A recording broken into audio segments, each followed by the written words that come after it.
a story of mine that sums up who E. Paul was and how gracious he was to everyone is that way back he had these rentals. This was a house trailer sitting at the shop. Underneath the back of the house trailer was where some of his hogs could actually get under shelter. So you can picture that this is not a high quality rental. And Dad was never one to ask for references. But in this case, he actually asked the guy for a reference, and he gave him his own grandmother. And Dad called the grandmother and asked how good of a renter he would be, and the grandmother says, "Oh, I wouldn't rent to him." So I asked Dad, "Is that him in the trailer?" He said, "Yeah, I had to rent to him. His own grandmother wouldn't rent to him."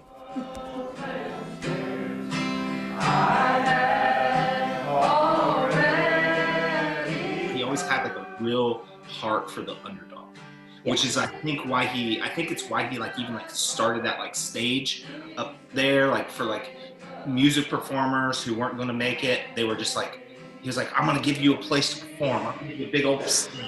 And he pulled that, he pulled that like wagon up there and he turned it into like some little thing. And God bless Uncle Mitch. Uncle Mitch just was just like, "Yeah, like, go ahead, do it." Like, like this is your land before it's my land. Like, go ahead. And I love Uncle Mitch for that. But it was a sweet thing that he always tried to do because he was always rooting for the underdog. And that's rare these days. Like that's honestly a rare quality. And so I that's probably one of the biggest lessons I'll always take away from Paul is like, don't give up on the underdog. Don't give up on the underdog. If I could jump in there, because that just reminds me, Paul, in so many different ways, he was kind of a maze of contradictions, or just walking contradiction. Like I think the best example I have of that is we all remember that Paul cussed like a sailor, especially when we were doing farm work. Loading the hogs is a perfect example of that. But he'd always have gospel music just blaring in the background at the same time that he's, "God damn it, Scotty, I told you to head off that," as we'd just be fighting hogs. He was, one of the toughest men I've ever known. He could just keep going, even when he was clearly in a lot of pain. But he was also just incredibly tender-hearted. And it was a weird combination. And that was so much the way with animals, because to hear him talk about the hogs, especially when we were trying to work with them, you would think he hated the hogs. He'd get so upset. But he absolutely loved his animals. I don't know that I've ever known anyone who was as tender-hearted as Paul when it came to animals. He made me shoot them as a young boy because he couldn't dare to. Yeah. Yeah, when we were butchering hogs, he couldn't bear to kill them.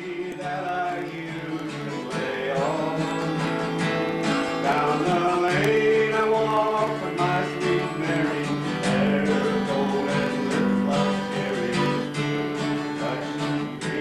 And Dad's graciousness. All of us have stories of, yes, Dad was giving to this person more than us, or that person.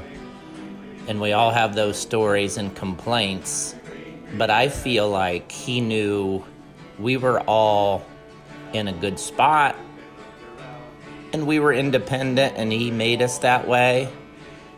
And he was just off helping other people so that he could just try to change their lives as well, since we were all in a good spot. And another is, I feel like he broke the cycle. What I mean is, being left in a ditch to die by his own father, a drunken person, most of the time, that person does the same thing. And he absolutely broke that cycle and changed to be a very generous person. And I just am thankful so much for that.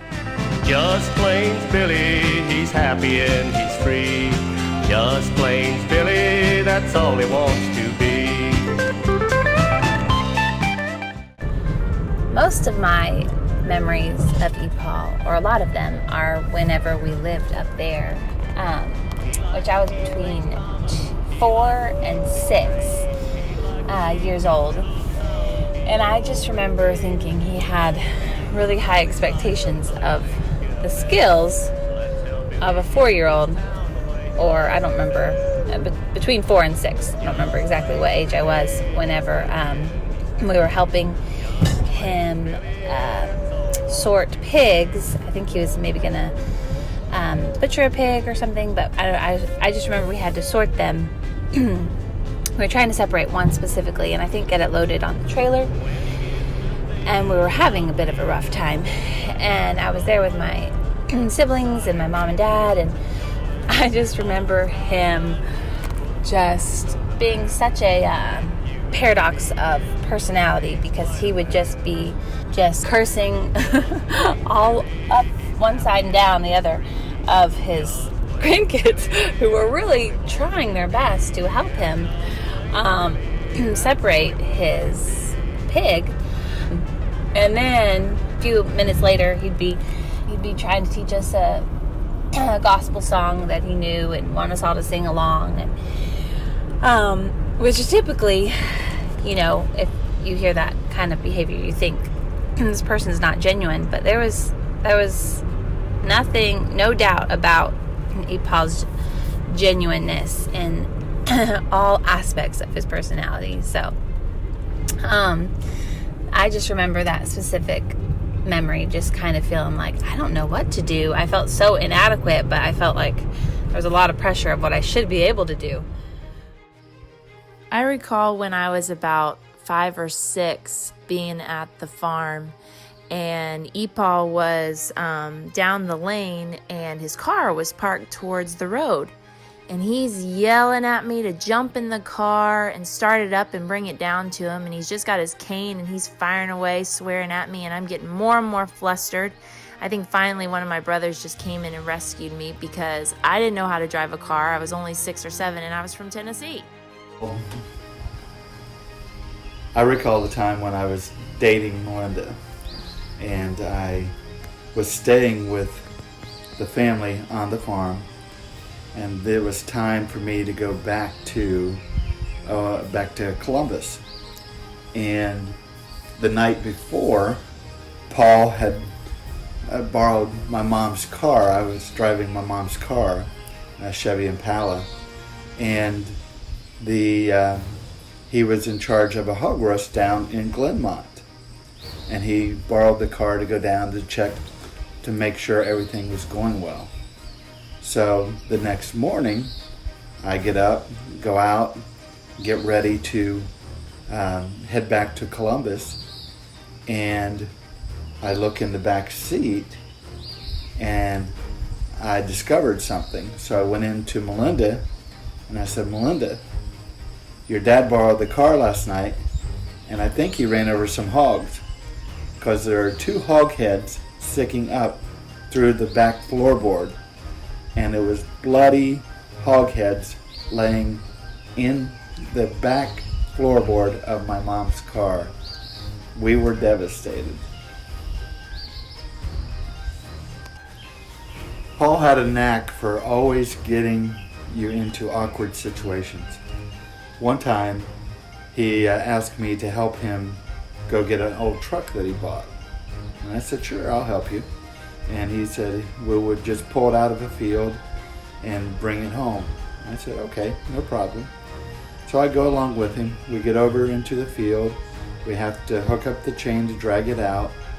And when I climb up into the truck, I find out not only does it not have a steering wheel, it was a star-shaped handle that you had to hold on to, but it didn't have any front seats either. in the cab. So he just gave me a 5-gallon bucket to sit on, and we take it and pull it out of the field and pull it over to, start pulling it over to the old farmhouse, and coming down the hill towards the cabin, and at the curve at the bottom of the hill, we coming down that hill so fast, and there were no brakes, and I'm turning and I fall off the bucket and not sure how I'm going to make that turn, and fortunately get back up onto my knees looking out and safely make it around that turn, and we finally get it pulled over to the farmhouse.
He was able to plant some corn and whatever else over there, whether or not we ate it all, but we enjoyed whatever did produce from that little garden that he made over there.